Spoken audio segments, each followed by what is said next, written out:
First and foremost endocrinology అంటే ఏంటి? ఎవరైనా హైట్ పెరగట్లేదా? ఎవరైనా బాగా లావైపోయారా? ఎవరైనా మేల్ నుంచి ఫీమేల్ లాగా లక్షణాలు అవుతున్నాయా? ఎవరికైనా అసలు సెక్షువల్గా ప్రాబ్లమ్స్ అవుతున్నాయా?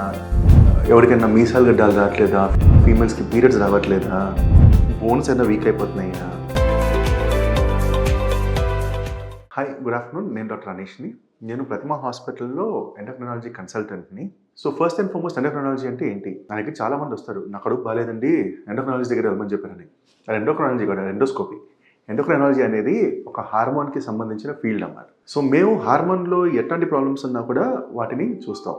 సాధారణంగా మ్యాక్సిమం వచ్చే పేషెంట్స్ ఏంటంటే డయాబెటీస్ పేషెంట్. డయాబెటీస్ అనేది ఇన్సులిన్ అనే హార్మోన్ ప్రాబ్లం వల్ల వచ్చే వ్యాధి.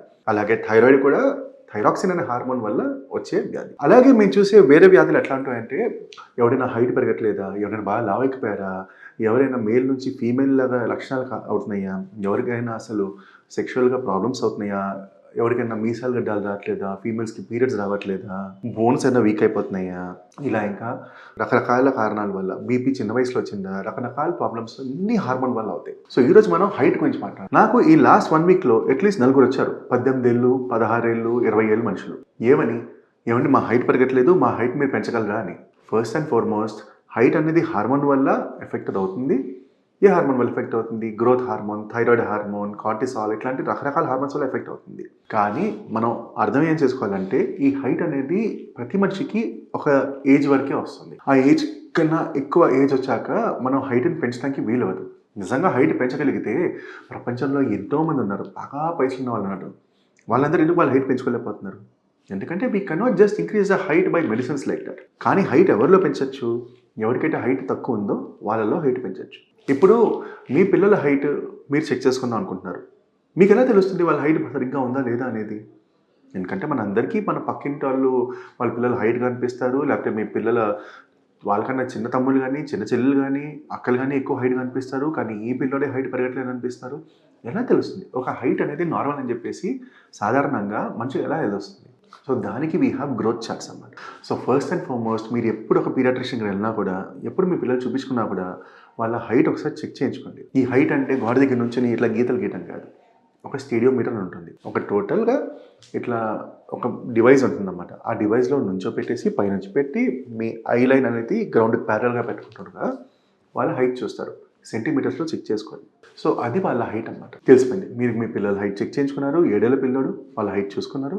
ఇప్పుడు ఆ హైట్ అనేది మీ పిల్లల నార్మలా కాదా? సో ఆ హైట్ దేని మీద ఆధారపడి ఉంటుంది? ఫస్ట్ అండ్ ఫార్మోస్ట్, ఎవరి హైట్ అన్నా వాళ్ళ genetic influences play a very important role. అంటే ఇప్పుడు వాళ్ళ మదర్ హైట్, ఫాదర్ హైట్ రెండు తీసుకుని దానిలో సగం చేసి, అబ్బాయి అయితే దానికన్నా +6.5 సెంటీమీటర్స్ యాడ్ చేసి, అమ్మాయి అయితే దానికన్నా -6.5 సెంటీమీటర్స్ చేసి, దాని నుంచి +2 -10 సెంటీమీటర్స్ ఆహారం బట్టి ఉంటుంది. సో జస్ట్ ఒక ఎగ్జాంపుల్ ఇస్తాను. ఒక పిల్లోడు ఇచ్చాడు. ఆ పిల్లోడు రౌండ్ అబౌట్ 7 years old. వాడి హైట్ 120 సెంటీమీటర్లు. ఇప్పుడు 120 సెంటీమీటర్లు అనేది కరెక్టా కాదా?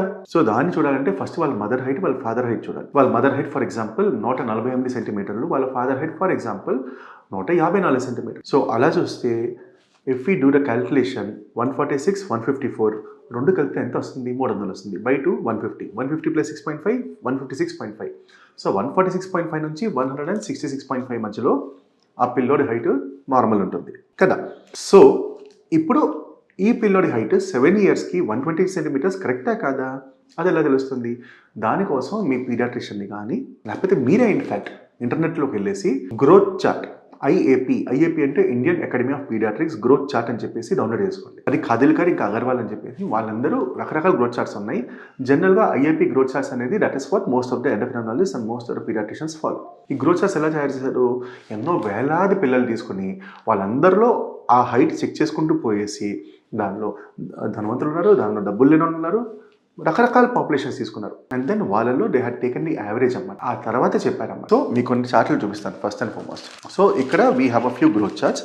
ఈ గ్రోత్ చార్ట్స్ అనేది మనం అందరం ఆన్లైన్ డౌన్లోడ్ చేసుకోగలం. సో దీనికోసం మీరు పీడియాట్రిషియన్కి వెళ్ళాల్సిన అవసరం లేదు, మీరే ఈ గ్రోత్ చార్ట్ వాడచ్చు. సో జనరల్గా బ్లూ అనేది అబ్బాయిలకి, పింక్ అనేది అమ్మాయిలకి. So this is what are growth charts are like. So you can see it over here. ఇది బ్లూ చార్ట్, ఇదేమో పింక్ చార్ట్. సో అమ్మాయిలకి మీరు రాయాలంటే నేమ్, డేట్ ఆఫ్ బర్త్ తీసుకుని ఆ రెండు రాసేసి, దాన్ని బట్టి ఇది ఏజ్ ఈ కింద సో ఈ ఏజ్ ఎప్పుడైనా 5 ఇయర్స్ నుంచి స్టార్ట్ అవుతుంది ఈ గ్రోత్ చార్ట్స్. 5 ఇయర్స్ కన్నా ముందు వాళ్ళకి సిడిసి గ్రోత్ చార్ట్స్ వాడతాం. సిడిసి అనేది ఒక ఇంటర్నేషనల్ గ్రోత్ చార్ట్. ఇది ఇండియన్స్ కాబట్టి ఇట్ ఈస్ ఆల్వేస్ బెటర్ మనం ఇండియన్స్ గ్రోత్ చార్ట్ వాడితే. సో ఫస్ట్ అండ్ ఫార్మోస్ట్ మనం ఏం తెలుసుకోవాలంటే western people have higher height. Exact same ఏజ్కి వెస్టర్నర్స్ ఫారెన్ వాళ్ళు ఇంకెక్కువ పొడుగ్గా ఉంటారు.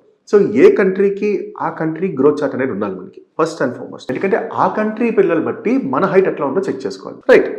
సో ఇప్పుడు మీరు చెక్ చేయగలిగితే అబ్బాయి అని చెప్పాక ఇందాక 120 సెంటీమీటర్లు, ఇది అబ్బాయిల గ్రోత్ చార్ట్. ఓకే, సో ఈ అబ్బాయిల గ్రోత్ చార్ట్లో మనం ఏం చూస్తాం, ఫస్ట్ 7 ఇయర్స్ కదా. సో ఇది 7 ఇయర్స్. ఈ 7 ఇయర్స్కి 120 అంటే ఎంతవరకు వచ్చాడు? 120 అంటే ఇన్ఫ్యాక్ట్ హీ ఈస్ దగ్గర ఈ సెంటర్లో ఉన్నాడు, ఇక్కడ ఉన్నాడు. సో ఈ గీతలు ఏంటో ఫస్ట్ మీకు చెప్తాను. సో ఈ 5 గీతల మధ్యలో ఏ పిల్లోడైనా ఉండొచ్చు. ఈ గీతలు లోయెస్ట్ గీత కన్నా తక్కువ ఉంటే వాళ్ళ హైట్ డెఫినెట్గా జనరల్ పాపులేషన్ కన్నా తక్కువ అని. ఈ మాక్సిమం హైయెస్ట్ గీత కన్నా ఎక్కువ ఉందంటే వాళ్ళ హైట్ జనరల్ పాపులేషన్ కన్నా ఎక్కువ అని. సో ఎప్పుడు హైట్ ఎక్కువ ఉన్నా కూడా అంత ఆనందపడకూడదు, అది కూడా ప్రాబ్లమ్స్ వల్ల రావచ్చు. ఈ మధ్య హైట్ పెరుగుతున్నాయి, probably we need to change the growth charts.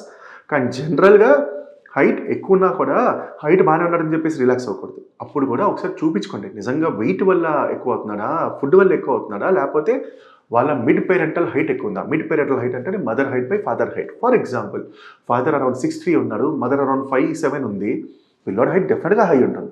So we need to take all this in consideration. So దీనిలో ఈ సెంటైల్స్ ఎట్లా ఉంటాయంటే లోయెస్ట్ ఇస్ బేసికలీ థర్డ్ సెంటైల్, అంటే 3% కన్నా ఎక్కువ మంది ఈ హైట్ కన్నా ఎక్కువ ఉంటారని. అంటే చాలా మంది 3% అంటే చాలా ఎక్కువ. మెజారిటీ ఆఫ్ ద పాపులేషన్ ఈ హైట్ కన్నా ఎక్కువ ఉండాలి ఆ ఏజ్కి. సో అలాగే చూపిస్తుంటే ఫర్ 7 ఇయర్స్ మన 3% అనేది that is following round about 115 centimetres. 115 centimetres కన్నా ఎక్కువ ఉంటే 7 ఇయర్స్, ఎగ్జాక్ట్ 7 ఇయర్స్ ఏజ్ అంటున్నాను, మరి బర్త్డే రోజే వచ్చాడు. సో 115 సెంటీమీటర్స్ కన్నా ఎక్కువ ఉంటే that is normal height. So ఇందాక పిల్లడు అలా ఆలోచిస్తే 120 centimetres is normal height, right? So అలా మీరు మీ పిల్లల హైట్ చెక్ చేసుకుంటూ ఉండాలి. నెక్స్ట్ మీరు ఏం చేయాలంటే పిల్లల హైట్ రాసుకొని you have to do regular height monitoring.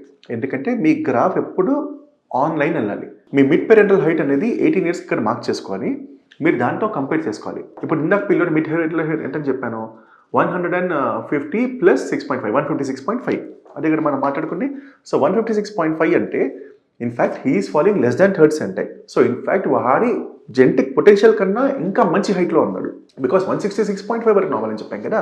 So 166.5 అన్న హైట్కి దగ్గరలో ఉన్నాడు అన్నమాట పిల్లలు. సో ఆల్వేస్ మీరు ఎప్పుడు మీ పిల్లల హైట్ చెక్ చేసుకుని ఆ తర్వాత ఆ హైట్ మానిటర్ చేసుకుని ఆ గ్రాఫ్ సరిగ్గా వెళ్తుందా లేకపోతే గ్రాఫ్ డిప్ అవుతుందా చూసుకుంటూ ఉండాలి. ఎప్పుడు హైట్ సెంటర్ అనేది ఒకే సెంటర్లో ఉండాలి. దానికన్నా పెరిగితే డెఫినెట్గా దట్ మీన్స్ పిల్లల ఆహారం బాగుతుందని. నెక్స్ట్ ఇంపార్టెంట్ థింగ్ ఏంటంటే నేను ఇందాక మీకు చెప్పాను కదా, నా దగ్గర 18 ఏళ్ళు 16 ఏళ్ళు 20 ఏళ్ళు మనుషులు వచ్చేసి ఏమంటే మీరు హైట్ డాక్టర్ కదా, నా హైట్ తక్కువ అయింది, ఏదో ఒకటి చేయండి అంటారు. ఏం చేయలేమండి. ఎందుకు ఏం చేయలేమంటే మన హైట్ అనేది మన కాళ్ళ దగ్గర ఉన్న బోన్స్ వల్లే పెరుగుతూ ఉంటుంది. మన కాళ్ళ దగ్గర బోన్స్ మామూలుగా ఏమవుతుందంటే 15 ఏళ్ళు 16 ఏళ్ళకి ఫ్యూజ్ అయిపోతుంది. ఫ్యూజ్ అయిపోయిన మన హైట్ పెరగం. 20 ఏళ్ళ తర్వాత జనాలు హైట్ పెరగరు. సో నార్మల్గా పిల్లలు పుట్టగానే హైట్ 50 సెంటీమీటర్స్ ఉంటారు యావరేజ్గా. ఆ తర్వాత 1 ఇయర్కి 75 సెంటీమీటర్స్ ఉంటారు. ఆ తర్వాత 87.5 ఉంటారు. ఆ తర్వాత 93 ఉంటారు. ఆ తర్వాత +4 +5 అట్లా పెరుగుతూ ఉంటారు అన్నమాట.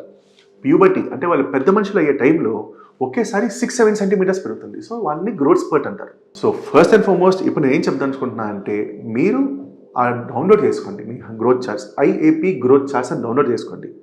ఇండియా వాళ్ళకి మగాళ్ళది ఆడవాళ్ళది ఇద్దరు డౌన్లోడ్ చేసుకోండి. మీ పిల్లల హైట్ చెక్ చేసుకోండి. స్కూల్లో చెక్ చేస్తారు. ఆ చెక్ చేసుకున్న హైట్ ఎంతో మీరు తెలుసుకోండి.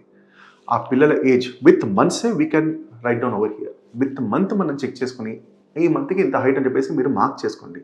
మీ హైట్ మీ వైఫ్ హైట్ అంటే మీ ఇద్దరు హైట్ చెక్ చేసుకుని దాంతో బై 2 చేసి +2 - 6.5 సెంటీమీటర్స్ తీసుకుని అది మీరు మార్క్ చేసుకోండి ఈ మ్యాప్ ఈ గ్రాఫ్ మీద.